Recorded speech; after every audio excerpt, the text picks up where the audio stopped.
Bonjour, je suis le pasteur Claude Dany de l'Église Troisième Jour à Gatineau. Je veux vous dire quelques mots à propos de cette pandémie qui est mondiale. L'Évangile de Jean au chapitre 14, à partir du verset 1 et au verset 3, la parole de Dieu nous dit que votre cœur ne se trouble point. Croyez en Dieu et croyez en moi. Il y a plusieurs demeures dans la maison de mon Père, et si cela n'était, je vous l'aurais dit. Je vais vous préparer une place. Et, lorsque je m'en serai allé, et que je vous aurai préparé une place, je reviendrai, et je vous prendrai avec moi, afin que là où je suis, vous y soyez aussi.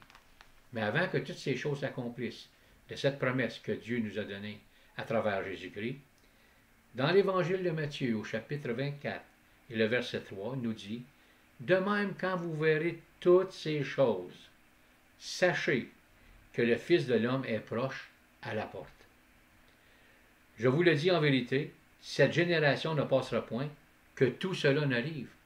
Et nous sommes cette génération de la fin des temps. Le ciel et la terre passeront, mais mes paroles ne passeront point. Ce qui veut dire ce que Dieu a déclaré dans sa parole, à travers ses prophètes, à travers Jésus-Christ lorsqu'il est venu sur cette terre, ça va s'accomplir. Et le jour, personne ne connaît. L'heure, personne ne la connaît. La parole de Dieu nous dit, au verset 36 de Matthieu 24, « Pour ce qui est du jour et de l'heure, personne ne le sait, ni les anges des cieux, ni le Fils, mais le Père seul. C'est seulement que le Père qui connaît le temps. Et au temps fixé que le Père a mis pour que son Fils revienne chercher l'Église, va s'accomplir. Ce qu'il nous demande, c'est que nous soyons prêts pour son retour. » Au verset 37, la parole de Dieu nous dit, « Ce qui arriva du temps de Noé arrivera de même à l'avènement du Fils de l'homme. Car, dans les jours qui précédèrent le déluge, les hommes mangeaient et buvaient, se mariaient et mariaient leurs enfants, jusqu'au jour où Noé entra dans l'arche. Ils ne se doutèrent de rien, jusqu'à ce que le déluge vînt et les emporta tous. Il en sera de même à l'avènement du Fils de l'homme. » Et ça va arriver. Ce qui est arrivé dans le passé va arriver encore aujourd'hui. Et c'est ce que le Seigneur a dit dans sa parole. Hein? Ça va arriver la même chose du temps de Noé. Aujourd'hui, les gens regardent les choses juste le plaisir. Ils ont abandonné Dieu et ils se marient leurs enfants, sans se douter quand est-ce que le Seigneur va revenir chercher son Église. Et Dieu nous exhorte à veiller et prier pour que nous soyons prêts à être enlevés avec lui. C'est ça qui est l'enlèvement du Seigneur. On va être enlevés avec lui un jour, lorsqu'il va revenir.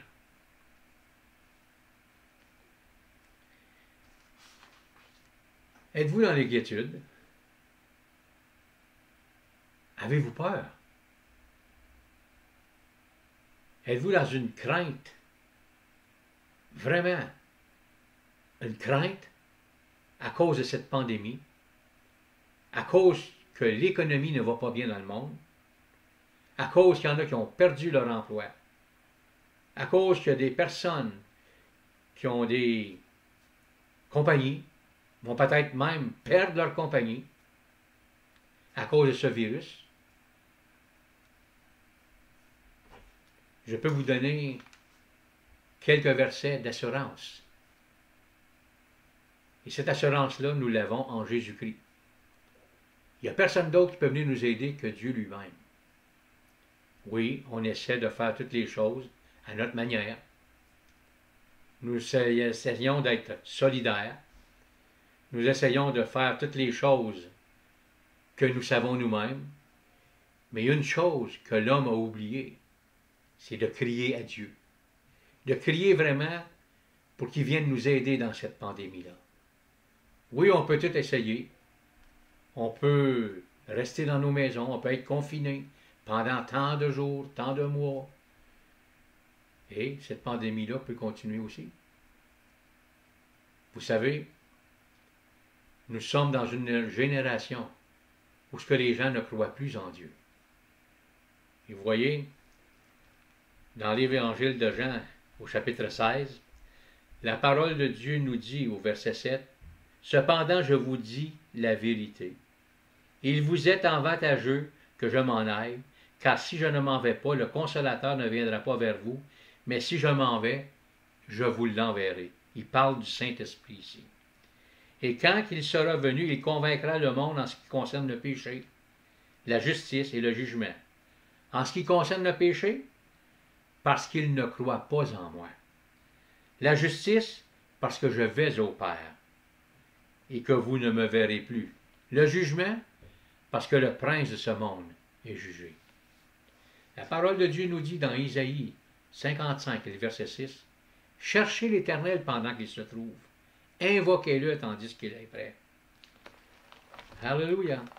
Et la parole nous dit dans ce même chapitre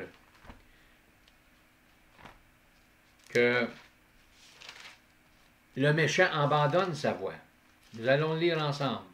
« Cherchez l'Éternel pendant qu'il se trouve. Invoquez-le tandis qu'il est prêt.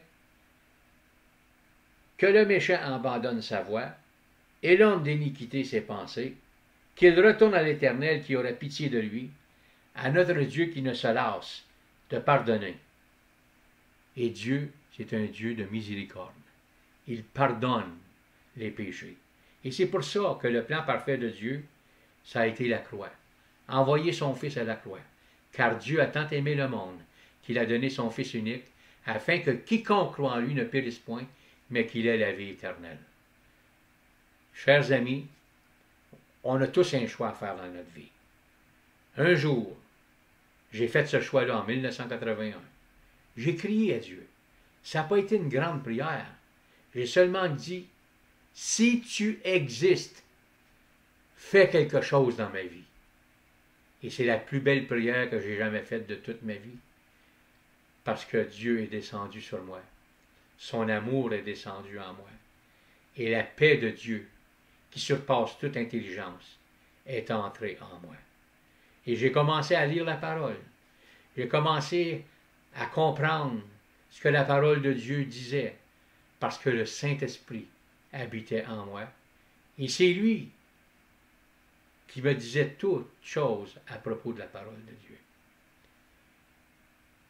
Il faut que vous fassiez ce choix un jour, vous aussi. Parce que Jésus a dit, « Je suis le chemin, la vérité et la vie. Nul ne va au Père que par moi. » Il n'y en a pas d'autre. Il n'y a pas d'autre solution pour aller au ciel. Ce n'est pas par vos œuvres. Ce n'est pas par la bonté que vous faites parmi les hommes. Il y a eu un chemin. Et le chemin, ça s'appelle la croix. Et à la croix, Dieu a tout accompli à travers son Fils Jésus-Christ. La parole de Dieu dit qu'il s'est chargé de nos péchés, il a pris nos infirmités, puis il s'est chargé de nos maladies. Et la parole de Dieu nous dit, si tu confesses de ta bouche le Seigneur Jésus, et si tu crois dans ton cœur que Dieu l'a ressuscité des morts, tu seras sauvé. C'est tellement facile. Vous n'avez pas à faire des efforts pour être sauvé. Je vous l'ai dit tantôt, ce n'est pas par les œuvres, c'est par la grâce. C'est une grâce que Dieu nous a faite, parce qu'il aime tellement le monde. Il ne veut pas que le monde soit sous l'empire du diable et qu'il soit mis en enfer pour l'éternité. Mais il veut que nous soyons au ciel avec lui. Il veut que nous lui appartenions. Donc, on a tous un choix. Voulez-vous faire ce choix aujourd'hui? Voulez-vous aller vraiment prendre ce choix? C'est une décision. Et c'est une décision que j'ai faite là, 38 ans passés. Alléluia. Je m'en vais sur ma 39e année que je suis sauvé. Et il va falloir que vous fassiez la même chose que j'ai faite. Demandez pardon pour vos péchés et demandez à Dieu que Jésus vienne vivre dans vos cœurs. Voyez-vous, il dit, je me tiens à la porte et je frappe. Si quelqu'un ouvre la porte, j'entrerai chez lui, je souperai avec lui et lui avec moi. Voyez-vous, il y a des gens aussi dans les églises qui ont abandonné l'église à cause des blessures, à cause de quoi que ce soit. Ils ont abandonné à cause, peut-être, des épreuves qu'ils ont passées dans leur vie, étant chrétiens. Mais je vous dis maintenant, oui, c'est vrai qu'il frappe à votre porte, là. Puis il vous dit de revenir à lui. Revenez. Revenez à l'Éternel. Revenez. Il veut que vous soyez dans sa maison pour l'éternité. Moi, je sais qu'un jour, que cette pandémie-là passe ou qu'elle ne passe pas, c'est qu'un jour, lorsque je partirai, lorsque je mourrai peut-être, dans ce corps, je sais où je m'en vais. Je m'en vais avec lui pour l'éternité. Parce que j'ai fait ce choix d'accepter Christ comme Sauveur et Seigneur de ma vie. Et vous pouvez le faire vous aussi. Pas parce que vous avez peur d'aller en enfer. Faites-le parce que c'est un plan parfait que Dieu a fait pour vous, pour que vous ayez la paix avec Dieu. Le monde n'a pas la paix avec Dieu. On a tout enlevé dans le monde. On a tout fait des lois sans Dieu. On n'a même pas consulté Dieu pour faire ces lois-là. Et c'est des lois qui vont toutes contre la parole de Dieu et contre lui-même. Nos chefs politiques ont besoin d'accepter Christ aussi pour être sauvés. Et je tiens à remercier M. Legault et avec son équipe de ce qu'il est en train de faire pour le Québec. Mais M. Legault, on a besoin de quelqu'un aussi qui est plus haut que toutes les autorités que Dieu a mis. Et c'est lui-même, avec la suprématie de Dieu. Nous avons besoin de lui. Il faut que nous humilions et dire et crier à lui, Seigneur, viens nous aider à travers cette pandémie. Et je tiens à dire aux personnes qui sont chrétiens, qui sont sauvés, qui sont nés de nouveau, de regarder dans la parole de Dieu, au chapitre 13, ce que la parole de Dieu nous dit à propos de nos autorités. Que toute personne soit soumise aux autorités supérieures, car il n'y a point d'autorité qui ne vienne de Dieu, et les autorités qui existent ont été instituées de Dieu. C'est pourquoi celui qui s'oppose à l'autorité résiste à l'ordre que Dieu a établi, et ceux qui résistent attireront une condamnation sur eux-mêmes. Et je tiens à remercier aussi le premier ministre du Canada, Justin Trudeau, de tout ce qu'il est en train de faire avec son cabinet pour toutes les personnes du Canada. Maintenant, êtes-vous dans l'inquiétude? Êtes-vous dans la crainte à cause de cette pandémie? Avez-vous peur de mourir? Est-ce que vous avez une crainte à cause de l'économie? Avez-vous une crainte de tout perdre? Vous savez, la parole de Dieu dit, celui qui veut garder sa vie la perdra, mais celui qui veut donner sa vie la gagnera, parce que c'est en Jésus-Christ qu'on a la paix. Vous voyez, on a un petit chant qu'on chantait à l'église, et qu'on chante encore. Je vais vous le chanter. Je ne suis pas le meilleur chanteur, mais je vais vous le chanter quand même. Parce qu'il vit, je n'ai rien à craindre, mes lendemains sont assurés entre ses mains.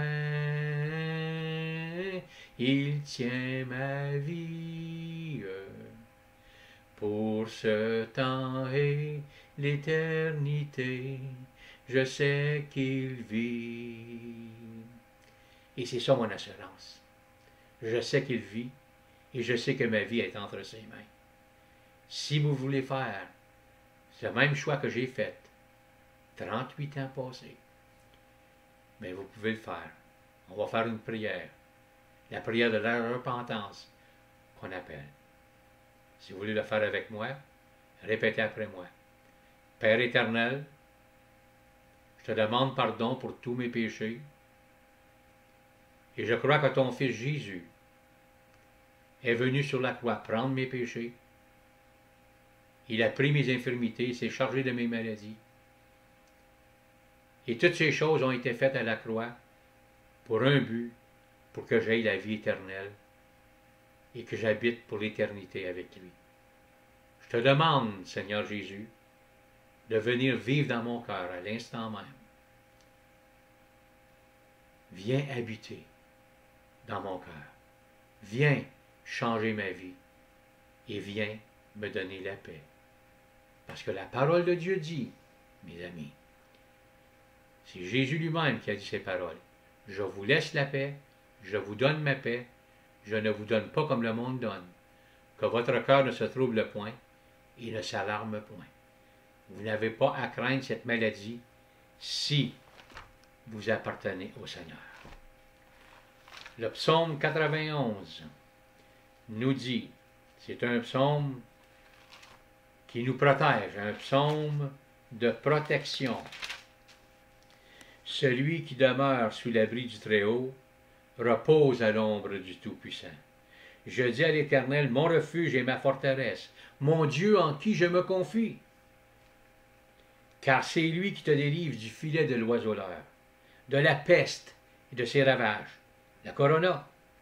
Il te couvrira de ses plumes, et tu trouveras un refuge sous ses ailes. Sa fidélité est un bouclier et une cuirasse. Tu ne craindras ni les terreurs de la nuit, ni la flèche qui vole de jour, ni la peste qui marche dans les ténèbres, ni la contagion qui frappe en plein midi. Que 1000 tombent à ton côté et 10 000 à ta droite, tu ne seras pas atteint. De tes yeux seulement tu regarderas et tu verras la rétribution des méchants. Car tu es mon refuge, ô Éternel, et tu fais du Très-Haut ta retraite. Aucun malheur ne t'arrivera, aucun fléau n'approchera de ta tente, car il ordonnera à ses anges de te garder dans toutes tes voies. Ils te porteront sur les mains, de peur que ton pied ne heurte contre une pierre. Tu marcheras sur le lion et sur l'aspic, tu fouleras le lionceau et le dragon. Puisqu'il m'aime, je le délivrerai. Je le protégerai puisqu'il connaît mon nom. Il m'invoquera et je lui répondrai. Je serai avec lui dans la détresse, je le délivrerai, je le glorifierai, je le rassasierai de longs jours et je lui ferai voir mon salut. Et pour terminer, le psaume 46 nous dit, Dieu est pour nous un refuge et un appui, un secours qui ne manque jamais dans la détresse. C'est pourquoi nous sommes sans crainte quand la terre est bouleversée. Et la terre, elle est bouleversée comme c'est là. Et que les montagnes chancellent au cœur des mers, quand les flots de la mer mugissent, écument, se soulèvent jusqu'à faire trembler les montagnes. Et voyez, la paix est là. Il est un fleuve dont les courants d'eau réjouissent la cité de Dieu, le sanctuaire des demeures du Très-Haut. Dieu est au milieu d'elle, elle n'est point ébranlée. Dieu la secourt dès l'aube du matin. Des nations s'agitent, des royaumes s'ébranlent. Il fait entendre sa voix. La terre se fond d'épouvante. L'Éternel des armées est avec nous. Le Dieu de Jacob est pour nous une autre retraite. Venez contempler les œuvres de l'Éternel, les ravages qu'elle a opérés sur la terre. C'est lui qui a fait cesser les combats jusqu'au bout de la terre. Il a brisé l'arc, il a rompu la lance, il a consumé par le feu les chars de guerre. Arrêtez et sachez que je suis Dieu. Je domine sur les nations, je domine sur la terre. L'Éternel des armées est avec nous, le Dieu de Jacob est pour nous une autre retraite.